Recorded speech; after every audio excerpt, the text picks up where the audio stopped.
خارش skin allergy کی ہی ایک قسم ہے۔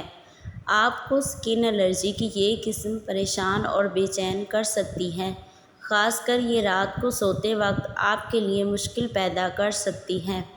اگر آپ بھی اس اسکن الرجی میں مبتلا ہیں تو آپ اس سے گھریلو طریقوں کی مدد سے جان چھڑا سکتے ہیں۔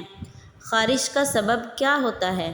ہم کسی کیڑے کے کاٹنے، مچھر کے کاٹنے، خشکی، تناؤ کی وجہ سے اس بیماری میں مبتلا ہو سکتے ہیں، جیسے چنبل اور ایکزیما وغیرہ۔ اگر آپ زیادہ کھرچتے ہیں تو آپ انفیکشن کو مزید بڑھا سکتے ہیں، اس لیے گرم پانی کا استعمال کم کرنا چاہیے تاکہ خشکی سے بچ سکیں۔ خارش کو ختم کرنے کے گھریلو طریقے۔ نمبر 1، ہم کھجلی یا اسکن الرجی سے کن طریقوں کی مدد سے جان چھڑا سکتے ہیں وہ یہ ہیں۔ مینتھول کا استعمال۔ یہ ایک ضروری تیل ہے اور پودینے کے پودے سے اس کا تعلق ہے۔ اس کی مدد سے الرجی کے علاج میں مدد مل سکتی ہے۔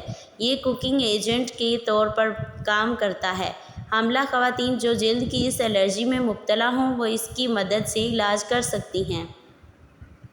برف کا پانی یعنی کہ برف کا استعمال۔ اگر آپ کی جلد پر خارش یا کھجلی ہو رہی ہے تو آپ متاثرہ حصے پر برف لگائیں، آپ کو راحت مل سکتی ہے۔ آپ کھجلی والی جلد کو گرم پانی سے زیادہ بچانے کی کوشش کریں۔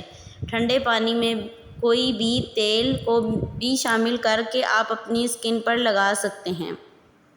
ایپل سائڈر سرکہ۔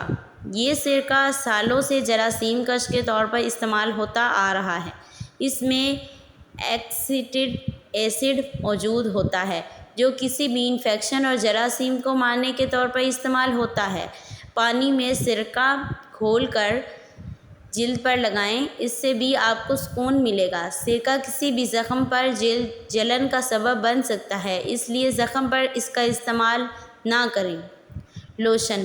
کوئی بھی لوشن یا موئسچرائزر ہماری جلد کو ہائیڈریٹ رکھنے میں ہماری مدد کرتی ہیں۔ ہماری جلد پر خشکی بھی کھجلی کا سبب بن سکتی ہے، اس لیے آپ سونے سے پہلے لازمی اپنی جلد کو موئسچرائز کریں۔ جب آپ نہائیں اس کے بعد زیادہ تیل والا موئسچرائزر کا استعمال کریں۔ Baking soda. اس میں اینٹی فنگل خصوصیات موجود ہوتی ہیں جس وجہ سے انسان کسی بھی قسم کے انفیکشن سے محفوظ رہتا ہے۔ یہ جراثیموں کو بھی ختم کرنے کے کام آتا ہے۔ ہم نہانے کے لیے 1/4 اس کا استعمال کر سکتے ہیں، جیسے پانی کے ٹب میں 1 کپ آپ کو شامل کر کے نہا سکتے ہیں۔ آپ اس کو شامل کر کے نہا سکتے ہیں۔ Aloe vera gel. یہ جیل اپنے اندر جادوئی اثر رکھتی ہے۔ اس کی مدد سے ہم اپنی جلد سے کیل مہاسوں کے علاوہ ایکزیما کا بھی علاج کر سکتے ہیں۔ اس میں اینٹی سوزش، اینٹی وائرل اور اینٹی آکسیڈنٹ موجود ہوتی ہے جو ہمیں کسی بھی انفیکشن سے دور رکھتی ہے۔ اپنی کھجلی والی جلد سے چھٹکارا حاصل کرنے کے لیے آپ اس کو اپنی جلد پر لگائیں اور اس سے چھٹکارا حاصل کریں۔ ناریل کا تیل۔ اس کا تیل بھی خارش کے علاج کے لیے مؤثر ثابت ہو سکتا ہے۔ اس میں بھی اینٹی وائرل، اینٹی سوزش خصوصیات موجود ہوتی ہیں جو کسی بھی انفیکشن سے محفوظ رکھنے میں کامیاب ہیں۔ یہ جلد اور سر دونوں پر لگایا جا سکتا ہے۔ ویڈیو اچھی لگی ہو تو لائک کریں، سبسکرائب کریں اور انشاءاللہ نیکسٹ ویڈیو کے ساتھ ملتے ہیں۔ اللہ حافظ۔